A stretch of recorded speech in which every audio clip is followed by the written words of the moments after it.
Assalamualaikum warahmatullahi wabarakatuh.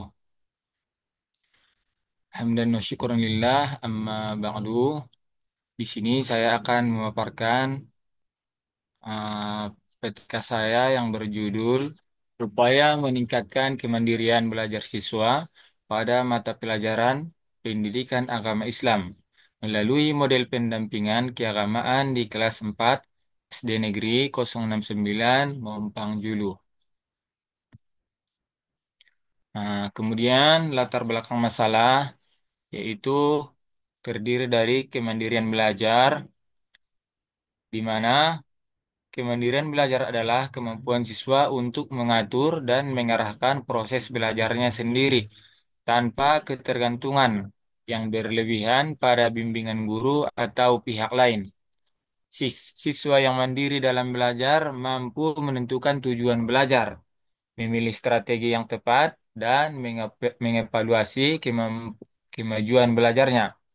Kemudian pendampingan keagamaan yaitu suatu proses di mana seorang guru atau mentor mendampingi siswa dalam memahami, menginternalisasi, menginternalisasi dan mengamalkan nilai-nilai agama dan kehidupan sehari-hari.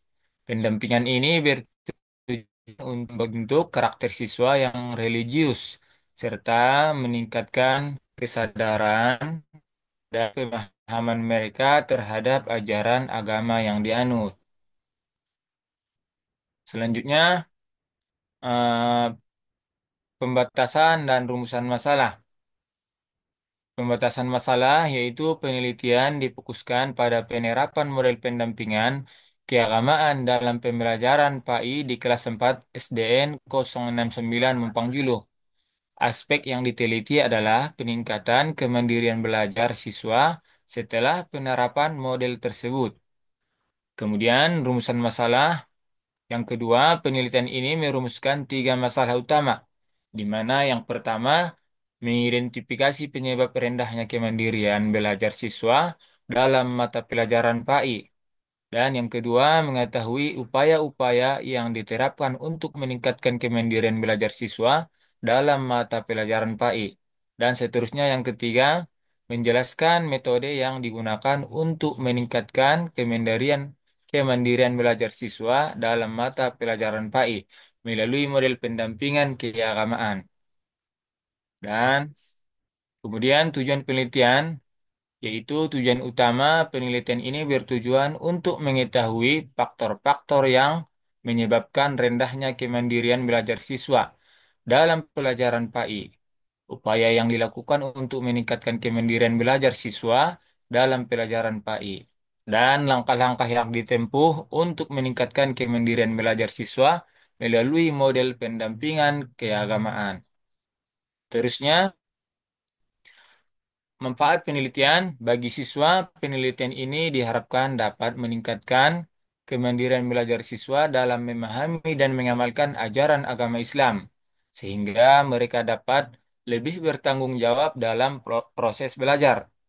Bagi guru, hasil penelitian ini dapat menjadi acuan bagi guru PAI dalam menerapkan model pendampingan keagamaan sebagai strategi untuk meningkatkan kemandirian belajar siswa.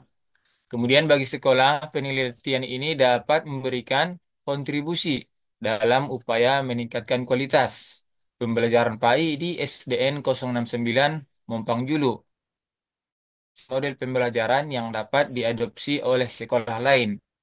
Dan di lain ini dapat menjadi referensi bagi penelitian lain yang bertarik untuk mengeksplorasi lebih lanjut tentang peningkatan kemandirian belajar siswa melalui model-model pendampingan keagamaan. Kemudian, kerangka teori yaitu yang pertama kemandirian belajar. Kemandirian Kemandirian belajar merupakan kemampuan siswa untuk mengatur dan mengarahkan proses belajarnya sendiri tanpa ketergantungan yang berlebihan pada bimbingan guru atau pihak lain. Siswa yang mandiri dalam belajar mampu menentukan tujuan belajar, memilih strategi yang tepat, dan mengevaluasi kemajuan belajarnya. Kemudian yang kedua, pendampingan keagamaan, di mana pendampingan keagamaan adalah suatu proses di mana seorang guru atau mentor mendampingi siswa dan memahami, menginternalisasi, dan mengamalkan nilai-nilai keagamaan dalam kehidupan sehari-hari. Pendampingan ini bertujuan untuk membentuk karakter siswa yang religius, serta meningkatkan kesadaran dan pemahaman mereka terhadap ajaran agama yang dianut.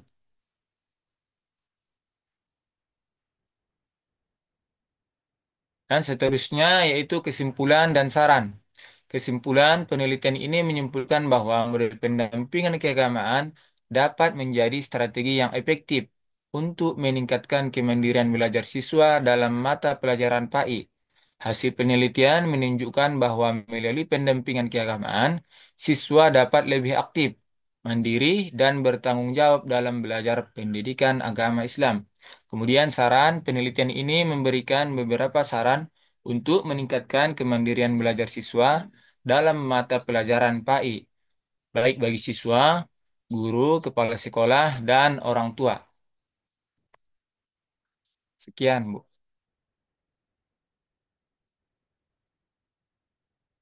Lanjut P5, Pak. Nanti biar sekalian saya tanya.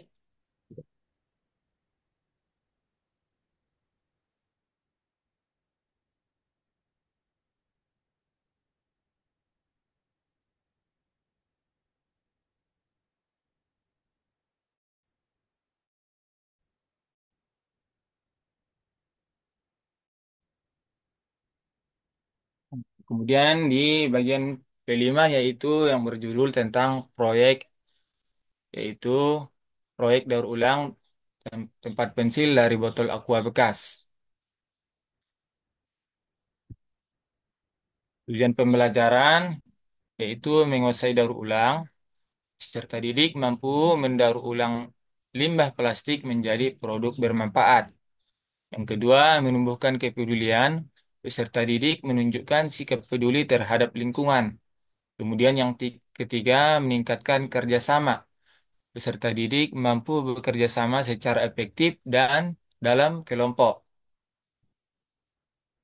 Langkah-langkah kegiatan yaitu terdiri dari persiapan, kemudian potong botol aqua bekas sesuai desain tempat pensil yang di kemudian yang kedua proses pembuatan, yang ketiga penyelesaian, dan yang keempat presentasi di mana jelaskan ide, proses, dan manfaat dari produk.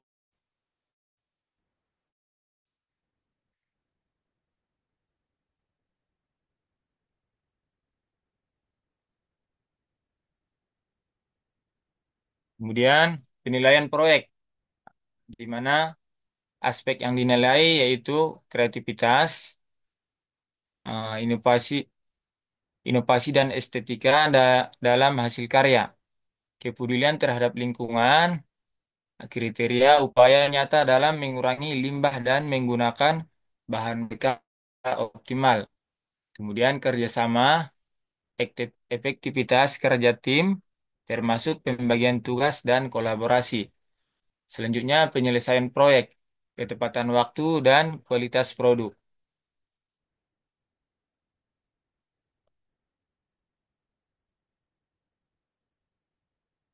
Nah, selanjutnya refleksi, pelajaran apa yang Anda pelajari dari kegiatan ini. Kemudian tantangan apa saja, apa kesulitan yang Anda hadapi dan bagaimana cara Anda mengatasinya. Selanjutnya penerapan, bagaimana pengalaman ini dapat Anda terapkan dalam kehidupan sehari-hari.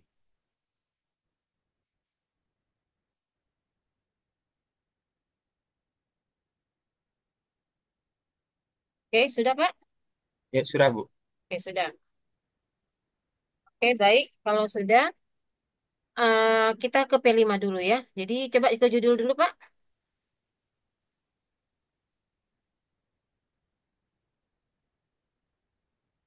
Ke judul, judul halaman ya, nomor Ibu. pertama. Oke, baik. Proyek daur ulang tempat pensil dari botol aqua bekas. Nah, dari tadi teman-teman Bapak juga banyak yang melaksanakan ini. Ini di SD kelas berapa, Bapak? Kelas 4 Bu. Kelas 4. Oke. Siswa kelas 4 SD ini diajak mendaur ulang. Ini prosesnya mulai dari sampahnya dikumpulkan, apakah masuk ke kegiatan atau sampah botolnya ini siswa bawa sendiri dari rumah? Oh, sebagian ada Bu yang dibawa dari rumah, Hmm. ada juga yang dikumpulkan di sekolah Bu. Oh begitu. Berarti yang masuk ke dalam kegiatan hanya membuat tempat pensil dan botol dari aqua bekas. Iya Bu. Nah, tapi tidak dalam proses mengumpulkan sampah. Termasuk Bu mengumpulkan Oh, sampah Bu. mengumpulkan sampah. Enggak masalah kalau maksudnya kalau kegiatannya cuma satu kan. Kalau kegiatan ikut mengumpulkan sampah, khawatirnya tidak cukup 2 JP Bapak. Oh iya Begitu. Bu. Tapi kalau kegiatannya hanya membuat tempat pensil dan botol, dari botol aqua bekas, di sana ada proses kreativitas. Jadi siswa tidak lagi harus keluar kelas mengambil sampah, mengeringkan sampah, mencuci tempat botol bekas dan sebagainya. Jadi ini botol aquanya dibawa dari rumah. Dari rumah. Iya Oke. Bu. eh oke, berarti ini kelas berapa tadi Pak? Kelas 4 ya? Kelas 4 Bu. Nah, jadi ini yang dibawa siswa dari rumah selain botol aqua bekas apa aja ya Pak? Selain botol berbak lem Bu, Oh, ada bawa juga lem. cat. Oh, itu tidak disediakan di sekolah? Tidak Bu. Oh, gitu. Bukannya biasanya disediakan di sekolah ya? Enggak ya? Terkadang ada juga Bu yang Oh, menyediakan Bu. gitu. Nanti khawatirnya siswanya terbeban kan disuruh bawa macam-macam karena demi kreativitas kan? Oke, berarti ini Iya Bu. memang biasanya ini kegiatan ini sudah biasa dibuat di sekolah atau belum? Sudah biasa Bu. Oh, sudah biasa. Berarti siswa juga sudah biasa disuruh bawa lem segala macam sudah biasa ya? Iya Bu. Oh ya sudah oke. Kalau misalnya sudah dan nggak jadi masalah ya tidak apa-apa. Maksud saya jangan sampai jadi masalah siswanya disuruh bawa macam-macam. Iya Bu. Oke baik. Nah, kita ke PTK. Boleh di-share dulu Pak? Iya Bu. Stop dulu. Oke boleh ada.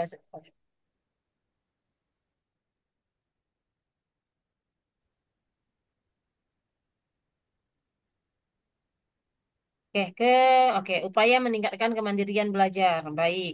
Kemandirian belajar. Kenapa judulnya kemandirian Pak? Untuk meningkatkan Hmm. kualitas siswa. Kemandirian, ada apa dengan kemandirian siswa di sekolah sehingga Bapak perlu merasa untuk meningkatkan? Terkadang siswa ini Bu harus gimana? Maksudnya siswa ini harus harus langsung dituju baru paham Bu. Kayak mana itu maksudnya? Ditunjuk langsung Bu. Ditunjuk? Iya Bu. Maksudnya tentang kegiatan harus ditunjuk langsung. Harusnya Bu di situ ada kemandirian siswa Bu. Hmm, oke.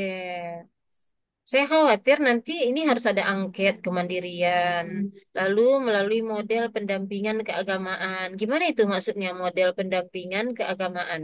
Berarti Bapak tidak mengajar. Mengajar Bu. Nah, itu model pendampingan keagamaan itu tuh gimana tuh? Saya baru dengar ini. Gimana tadi Bu? Itulah ini model melalui model pendampingan keagamaan di judul Bapak kan. Nah, itu model apa itu ya? Pendampingan keagamaan. Oh, pendampingan keagamaan ini Bu. Oh, contohnya ketika ada kegiatan-kegiatan agama di situ kita mendampingi Bu. Nah, masalahnya kan Bapak PTK nih kan. Iya Bu. Nah, kegiatan apa yang harus perlu pendampingan sehingga jadi saya tidak merasa nyambung ini judul meningkatkan kemandirian dengan model pendampingan keagamaan. Karena Bapak akan mengajar, harusnya bukan meningkatkan kemandirian berarti, tapi hasil belajar. Jadi langsung dapat hasilnya. Bapak tinggal penelitian sehari atau 2 hari langsung bisa ketahuan hasilnya.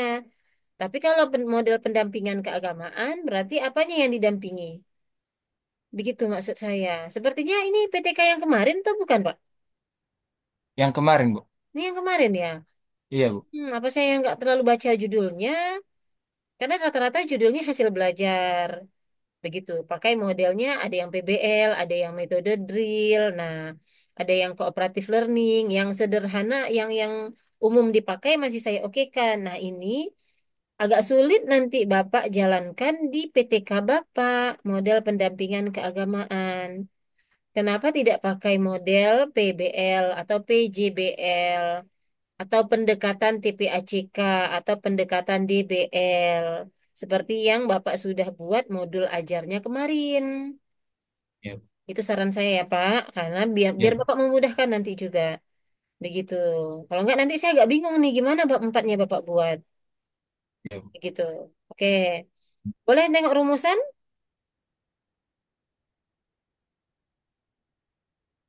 Rumusan masalah. Oke, rumusan di atas tadi. Rumusan di atas tujuan. Bawahnya satu lagi. Di bawah, sebawah. Slide ketiga, iya. ya. Penelitian ini merumuskan tiga masalah utama, mengidentifikasi penyebab rendahnya, mengetahui upaya, menjelaskan metode yang digunakan. Nah, kalau ini rumusan untuk penelitian PTK, Bapak pakai siklus nggak saya tanya di bab 3? Pakai, Bu. Nah, kalau Bapak pakai siklus, tidak tepat judul Bapak apa rumusannya ini. Jadi rumusan Bapak itu sesuai dengan target Bapak. Bapak misalnya nih, ini hasil belajar siswa rendah, kan begitu? Karena Ya, Bu. rendah, Bapak merasa perlu ini nilainya ditingkatkan. Entah namanya remedial kah selama ini atau pengayaan namanya. Jadi bagaimana cara Bapak meningkatkan? Bapak mengajar ulang, menjelaskan mana masalah yang siswa nggak paham. Lalu siswa mengerjakan soal, ya kan gitu kan? Lalu nilainya, Ya, nah artinya yang Bapak kerjakan itu Bapak mengajar kembali materi yang sama dengan sebelumnya, tapi dengan model pembelajaran yang berbeda. Sehingga Bapak mengharapkan hasil belajar yang meningkat, kan begitu. Nah, PTK itu biasanya identik dengan hasil belajar. Hasil belajar rendah, maka ditingkatkan dengan cara Bapak ngajar satu siklus. Belum meningkat, masih tidak tuntas, Bapak masuk siklus berikutnya, kan begitu. Jadi ya, Bu. rumusan Bapak tidak untuk mengidentifikasi, ini sudah mirip penelitian S1, bukan PTK guru. Begitu Bapak. Nah, mungkin Bapak bisa lihat rumusannya punya Pak Darman Hussein. Ah, ikut aja yang seperti itu, boleh. Biar Ya, sederhana, biar Bapak pun nggak bingung. Nanti ini mirip seperti skripsi yang anak S1. Nanti Bapak lama waktunya, sedangkan Bapak perlunya PTK itu Bapak jalankan saat PPL ini. Begitu. Nah, baik, Bu. segitu saja ya Pak. Silahkan nanti periksa kembali. Ya, Oke. Bu. Silakan, Bapak udah pegang Quran, boleh ngaji? Sudah, Bu. Ya, silakan. 5 ayat aja atau 3 ayat kalau panjang. Surahnya, Bu. Bebas, asal bukan ayat pendek aja. Oh, ya.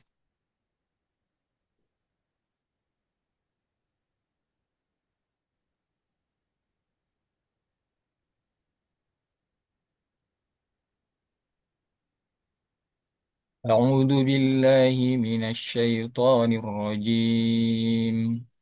بسم الله الرحمن الرحيم. ألف لام ميم. ذلك الكتاب لا ريب فيه هدى للمتقين الذين يؤمنون بالغيب ويقيمون الصلاة ومما رزقناهم ينفقون والذين يؤمنون بما أنزل إليك وما أنزل من قبلك وبالآخرة هم يوقنون أولئك على هدى من ربهم وأولئك هم المفلحون صدق الله العظيم.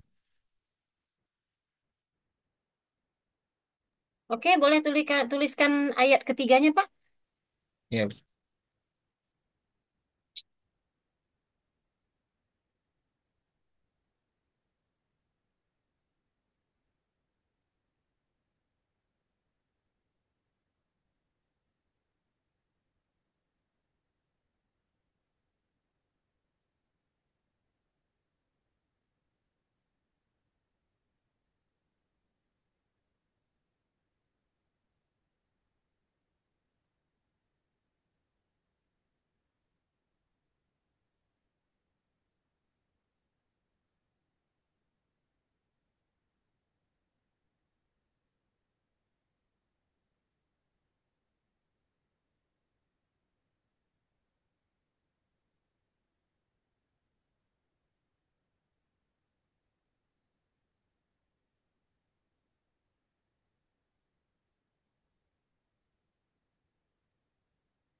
Gila, Bu.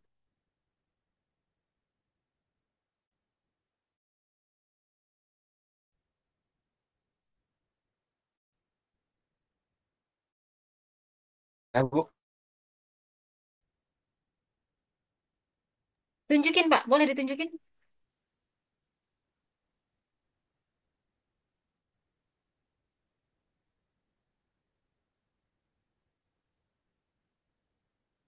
Nih, Bu. Mana? Ke layar. Atas lagi? Ke muka Bapak. Nggak nampak soalnya. Nggak Nih, nampak. Bu. Nggak nampak. Ini, Bu. Nggak nampak. Kurang ke bawah, Bu, atau Sekarang ke atas. Bapak ke atas lagi tulisannya. Nggak nampak.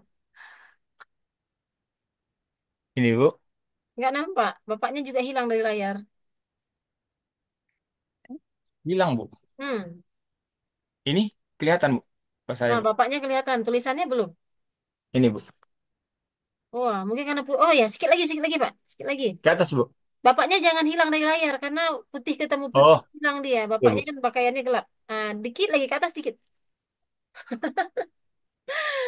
Ya udah deh, nggak apa-apa. Oke, Udah kelihatan, Bu. nggak kelihatan. Ya udah nggak apa-apa. Oke, saya stop ya. Iya, Bu. Ya, oke.